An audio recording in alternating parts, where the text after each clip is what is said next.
And we must really get this crime wave ended immediately if we are going to make America great again. Again. Our Magoo. Magoo. first task is to Make America great over and over. Magoo. make America safe again. Massa. Don't. Just don't. Yeah, that's, yeah. Fuck me. Jesus Christ.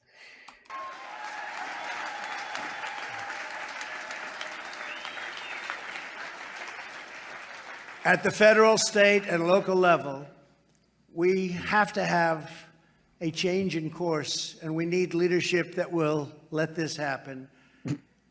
So, here's what they wrote down for me. this is a little controversial.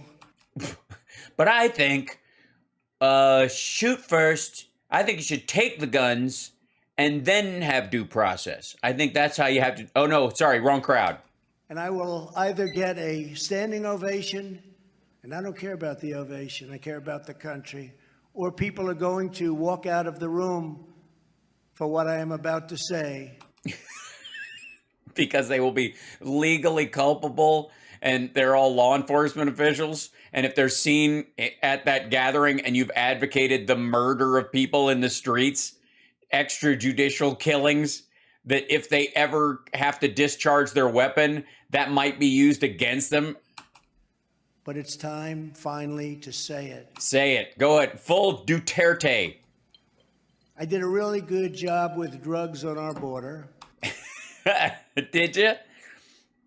I don't know what your dose is up to, but I'm sure it's impressive.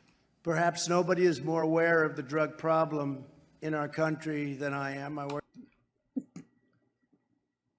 Well, you do work with Mike Pillow, so. worked very hard on it for 4 years plus. And it just got worse. Weird. We work long hours and during my Yes, and what did you do to stay awake during those long hours? Just high on life, I guess. years in the White House, we had great success, especially when you compare it to what is happening now, where drugs are pouring into our country at levels never seen before. Well, I mean, they're being caught as they're coming into the country at levels we've never seen before. That doesn't necessarily mean more's getting through. It just means more's getting caught. We got drug use down 18% in the White House. Oh, yeah? Is that just Don lowering his intake? Fuck me. Really? To what is happening now, where drugs are pouring into our country at levels never seen before. We got drug use down 18% in the White House. Did you have to split it with somebody? Or, I mean, was everybody just scrambling for the Coke spoon? What? Just the White House. I mean, hey, look, if you're trying to solve a problem, go where it's most acute. Yeah, 56% of it up with Don Jr.'s nose. Fuck me. Is that when Ronnie Jackson went to run for Congress? It's amazing. Drug use in the White House went down 18% when Ronnie Jackson had to leave the state. With an effort headed up by our great First Lady. She worked very hard on that. Uh-huh. Why? By telling you to knock off the grains? But that still meant hundreds of thousands of people were dying. Uh-huh. By the way, if it goes up 35% and then it comes down 18% of that 35%, yeah. The drug problem. Each drug dealer on average is responsible for the death or the destruction of 500 lives, each drug dealer. I mean, it's going to depend on what drug they're selling. And a lot of them, especially, you know, the ones that get killed early, I think they're only going to get half credit on their time card.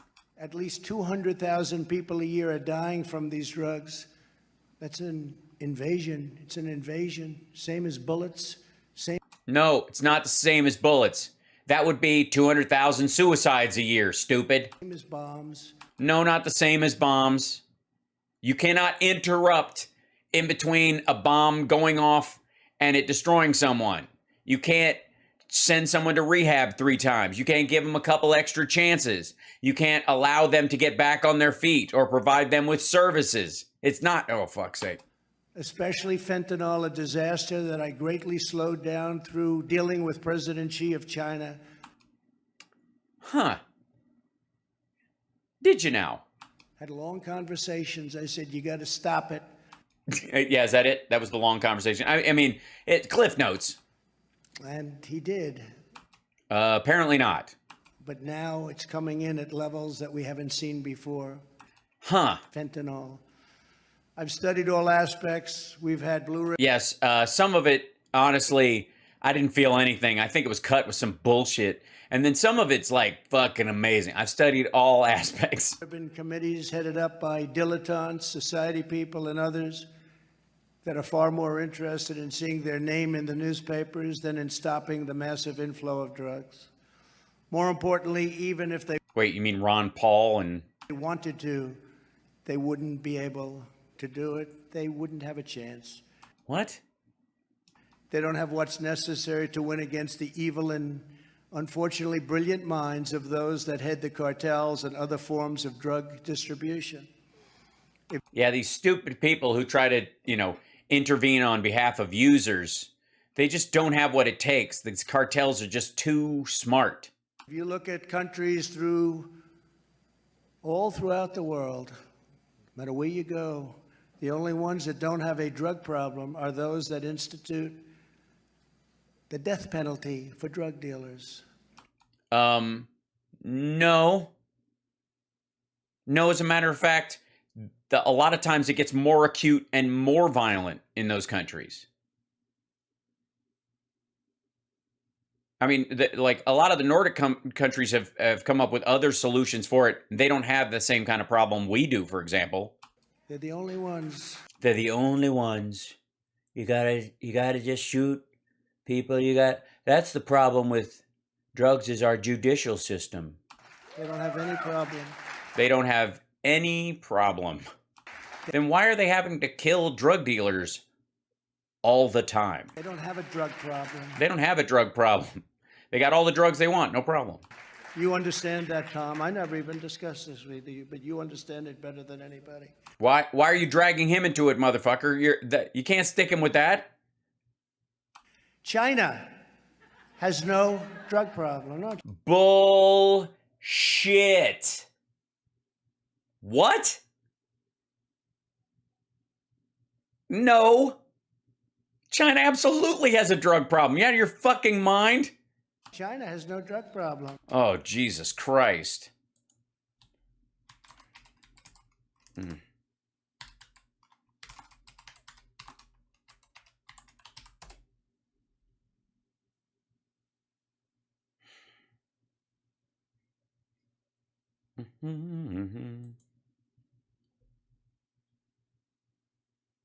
This is, let me try to find something. Here you go. China faces a growing problem of illicit drug use. Drug addiction is considered a personal failure and addicts are highly stigmatized. Drug addiction does not receive much public sympathy or priority in government funding. The number of officially registered drug addicts totals about 2.5 million, have increased every year since the government's first annual drug enforcement report in 1998. In recent years, synthetic drugs such as crystal meth and ketamine have become more popular than heroin, which was previously dominant. Illegal opium cultivation no longer exists in China because of a strong state control of land use and extensive domestic surveillance. And also they've destroyed 40% of their arable farmland, so there's barely enough room to grow crops you can eat, much less inject into your arm or your foot. Myanmar is believed to be the single largest supplier of China's drug market. In 2013, 92.2% of the heroin and 95.2% of methamphetamine seized in China were traced to Myanmar. Intravenous drug use significantly contributes to the spread of hepatitis and HIV. Drug treatments is mostly administered by the criminal justice system through enrollment in compulsory detoxification centers for first-timers and imprisonment in education through labor camps for repeat offenders. More humane approaches are emerging. Methadone maintenance therapy, MMT clinics, have been increasing rapidly across the country, and needle exchange programs are being used to prevent the spread of HIV. The cost of delivering treatment is a key factor developing effective substance abuse treatments. Penalties for drug distribution and trafficking remain harsh and include a frequent use of the death penalty. Not frequent, not ubiquitous, but sure. Using an extensive network of informants, interdiction efforts focus on major drug trafficking organization. Policy recommendations. China should accelerate its experiment with the decriminalization of substance abuse and apply a public health approach in the treatment. This is the Brookings Institute telling their attitudes about this. Let's go to news.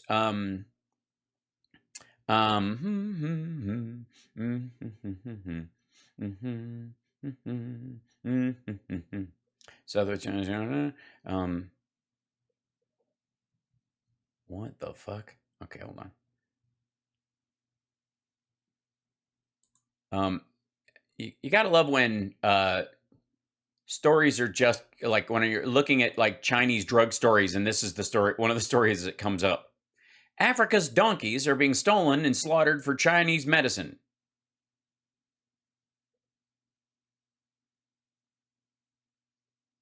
Okay, but in all fairness, every one of these asses was dealing drugs.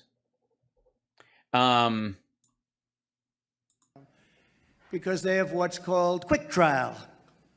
Quick trial. Yes, they do not have you're guilty until proven innocent. It's fucking terrible. Where a dealer, when caught, goes to trial quickly, and if guilty, is immediately executed. Singapore, likewise, despite the wealth and all of the other aspects that would normally lead to massive use of drugs, has no drug problem because dealers are given, after a fast trial, the death penalty. Okay, let's see. Maybe he's right. Maybe Singapore drug problem.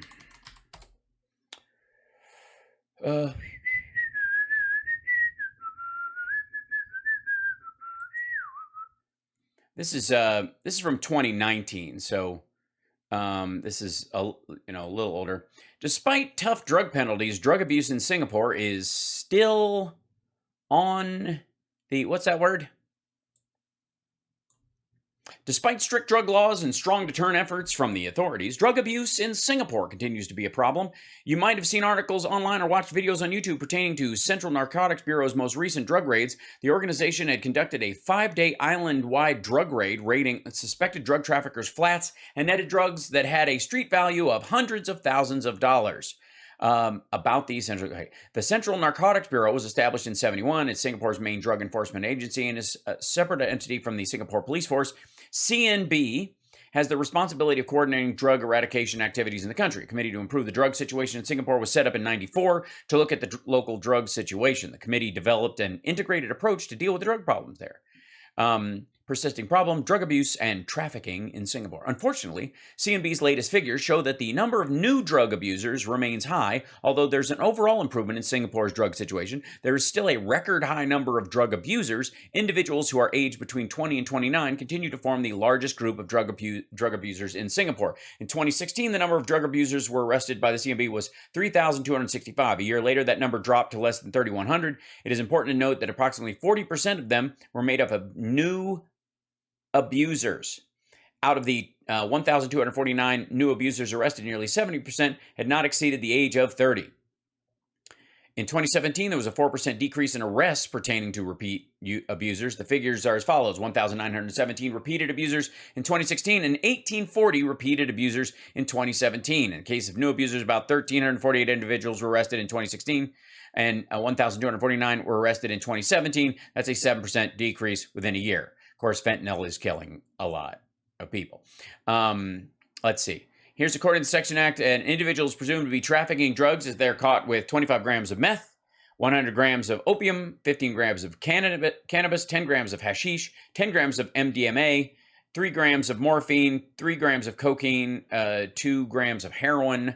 Next, there's Schedule 2, 1,200 grams of opium or more, 500 grams of cannabis, 250 of meth, 200 grams of hashish. Okay, that's a Schedule 2. What are the most commonly abused drugs in Singapore? Cannabis, heroin, and meth. Approximately 98% of arrested drug abusers have used at least one of these 3 drugs. In 2017, 204 cannabis users, 847 heroin abusers, and 1,989 meth abusers were arrested. CNB found that the new abusers displayed... Okay, what were the most notable drug arrests? Shamugam Sam Morugusi. We'll figure it out later. A kilo of marijuana was found in his luggage in 2003 prior to his conviction and execution in 2005. That's not so quick, though. He was arrested in 2003 and he was convicted and executed in 2005. He maintained a clean record and even served an 8-year term in the Singapore Armed Forces. Nguyen Tuong Van, the Australian citizen, was arrested in 2002 for trafficking heroin. He committed the crime so that he could help pay his twin brother's debts. He was caught while in the transit between Melbourne and Ho Chi Minh City. The total haul was approximately 26 times the minimum necessary. He was sentenced to death in 2005 after he was arrested in 2002. The case of Johannes van Dam. The Dutch national was arrested in 91 for possessing 9.5 pounds of heroin in his suitcase. Van Dam was caught while in transit at Changi International Airport. He claimed that he was carrying the drug for a Nigerian friend. That's not nice. Additionally, he had zero knowledge of the contents of the suitcase. Also, the Queen Beatrix of the Netherlands and the Dutch Foreign Minister appealed against the judgment. Authorities in Singapore proceeded to execute Johannes van Dam in 1994. He was arrested in 91. So it takes about 4 years. Quick trials. The good old quick trials. Many years ago, China became a drug-ridden country. Did it? It was weak, lethargic, and large sections were easily taken over by other countries. And yes, and America came in and helped them. I would,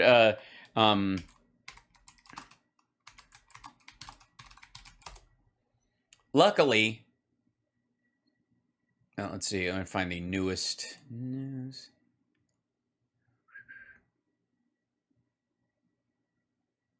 Find one that isn't Hong Kong. They were weak. They were lethargic. And they turned it all around. Nearly 1 in 4 young Hong Kongers from low-income families lying flat. That's checking out, tongue ping. That's checking out of society and just laying around in your bed looking at your phone. While some feel hopeless about the future. Findings show 23% of 100 young people, there we go, polled have taken to lying flat, but 3 in 5 do not want to do so, and some say working hard can bring hope.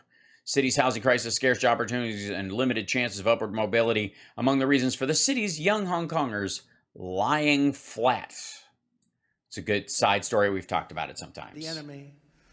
They had massive problems with opium, as you probably know from reading From movies. your history books, and From reading your history books. other drugs were devastating them as a country. This went on for many, many decades until their leaders decided it must stop, and it must stop now. Really? 3:54 in the afternoon? Why'd they wait so long? It was brutal, but it ended, and it ended very quickly. And they still have a problem, and fuck you. When I was with President Xi of China, That's what his name is. I innocently and perhaps naively asked, "Do you have much of a drug problem in China?" And I naively and innocently perhaps believed him when he told me no. And he looked at me and said, "No. Why would you ask?" He didn't say this, but I'm saying what he was thinking.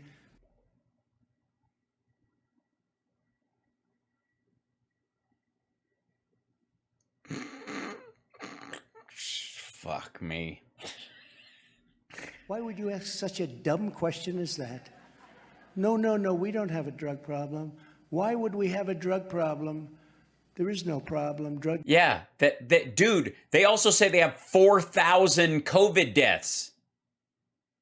in 1.3 billion people. 4,000 people have died from a disease? Are you out of your fucking mind? Why would you lock down cities that crazy if it only took 4,000 lives? Why would you shut down every aspect of your society if that was the death factor? And the idea that it only spread, well, I mean, it's just stupid. They lost 20 million people. Dealers get the death penalty. The trial goes very quickly. So instead of coming into China, they go someplace else. No, they don't. We've had big drug problems over the centuries, but we don't have a drug problem at all now. Yeah, that's a lie. That's bullshit. Only a moron. Wait, ask him about how well Evergrande is doing. They don't deal in China. These drug dealers, they just don't deal in China. Well, they just give it out for free then? Do people just get the drugs for free? The drugs that they're using and distributing? Consequences are far too great. It's called death. Is it? I was curious. Yeah, is the word. Also, it's also the number 4 sounds like and so nobody wants to run on a ticket where they're the 4th candidate because everybody thinks they died.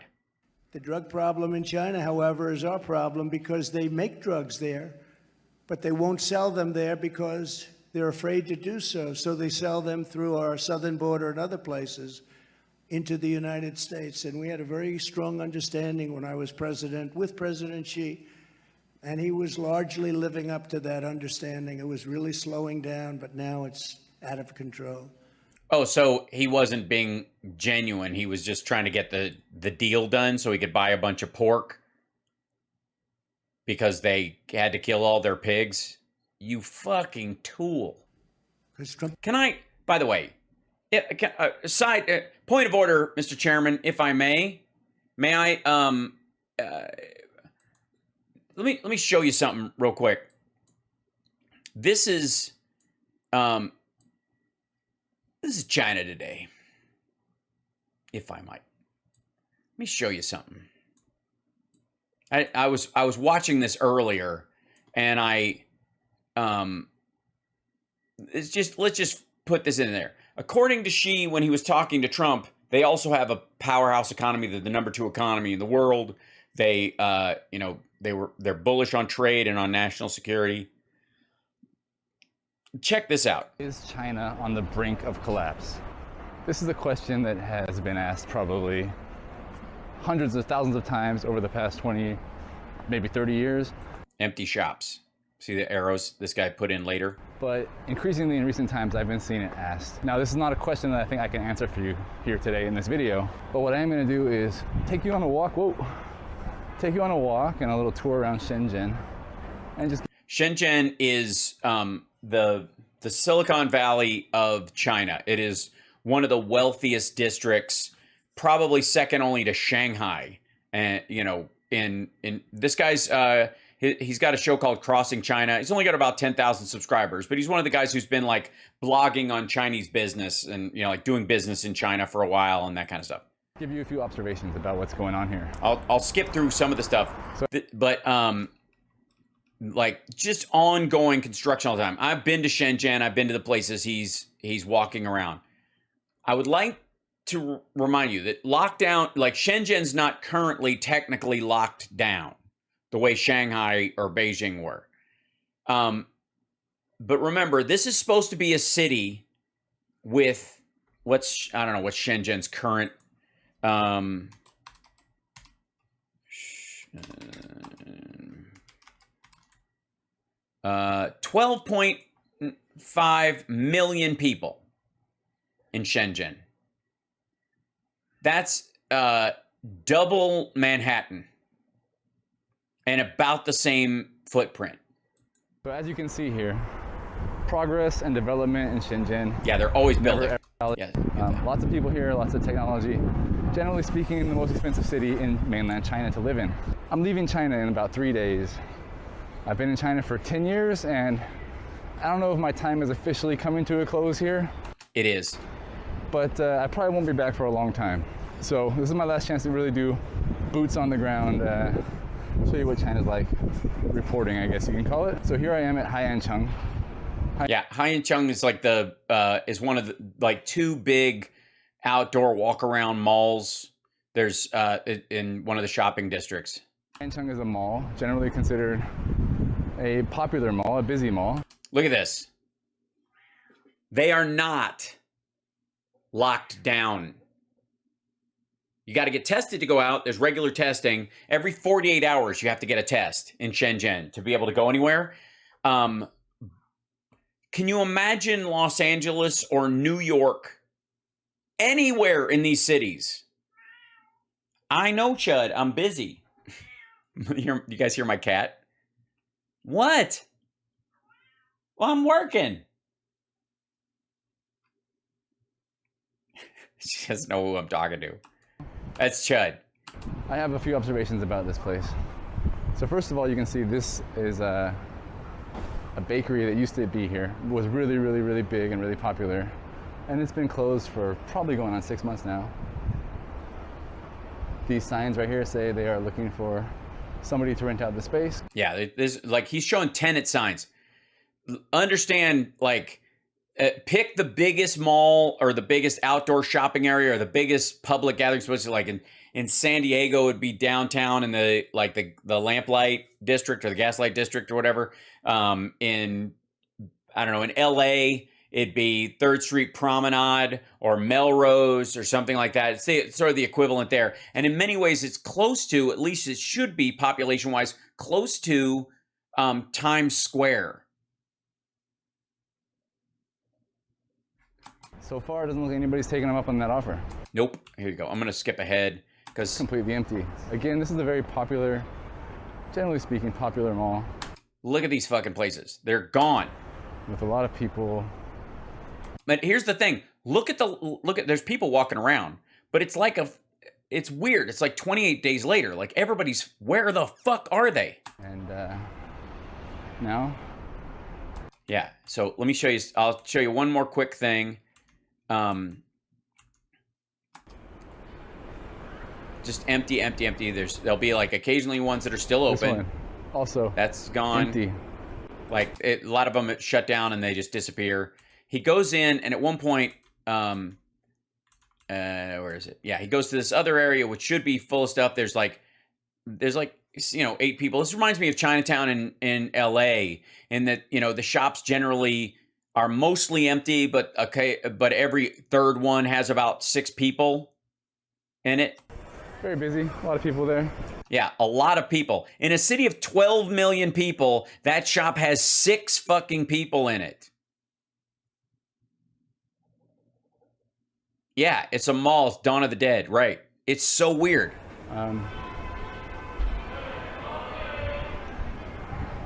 But look, closed down, empty right here.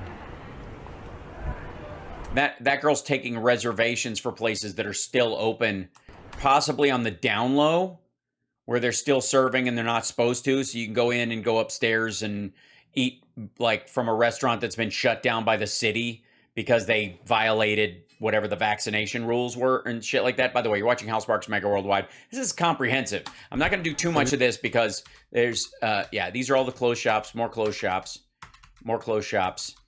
And again, this place should be fucking packed.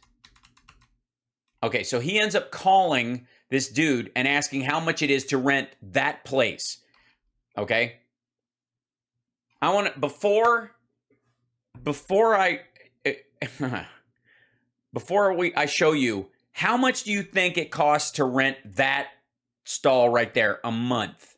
Give me a ballpark. US. Anybody. $2. How much do you think it costs to rent this shop? 2,000. Salty Sylvester says 2,000. 100, 125, 30,000, 60,000, 30,000, $1 million. All right, now you're just being spicy. 2,500, 2,000. Serious numbers. Most people are seeing around the 2,500 to 3,000 a month. It's $11,000 a month US for that space. There it is. 11,200 USD a month. This is in and there's a bunch of empty shops. And check this out. The price has gone up recently. As the shops around it empty out, the price is increasing. Watch this. I'll show you. Like, there's a lemonade milk tea place. It's 570 square feet. I mean, that's like fucking Manhattan numbers. It's worse.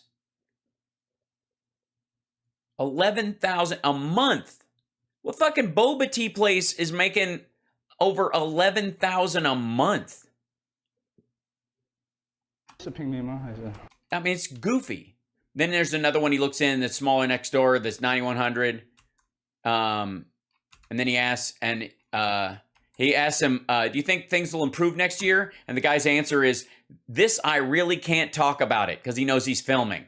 So I can't say I don't think the economy is going to improve next year, because the government will get pissed if anybody sees this. Now, me around and giving me prices of these places. And what I just want to say is, they're so expensive. There's no way people can afford to rent these places and make a profit. Those places, 10,000, 12,000 US dollars per month. Per month. So it's no surprise that they're all closed down.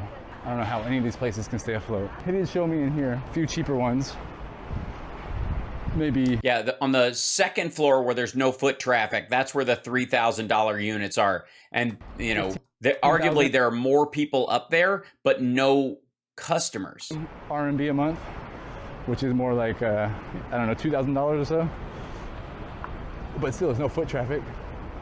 How are you gonna get people in there to come to your business? And how are you gonna make money? Especially after labor costs and taxes and supplies, whatever you're buying. Oh my God. Oh, and then downstairs. Another thing I asked him, so since there's so many open places, the economy's not doing so hot right now, are the prices coming down at all? And he said, actually, like for example, the 75,000 per month place, he said that's the most expensive it's ever been. Did you hear me? Did you hear? Did you hear what? That's the most expensive that place has ever been. How does any of this shit make sense? They got it. They've handled their drug problem. You'd have to be fucking high out of your gourd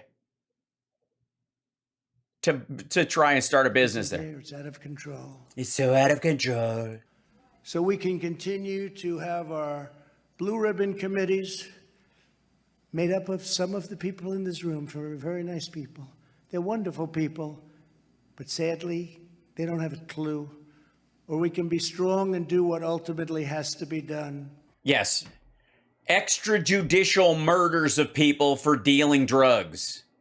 Quick trials, show trials, and summary executions. What?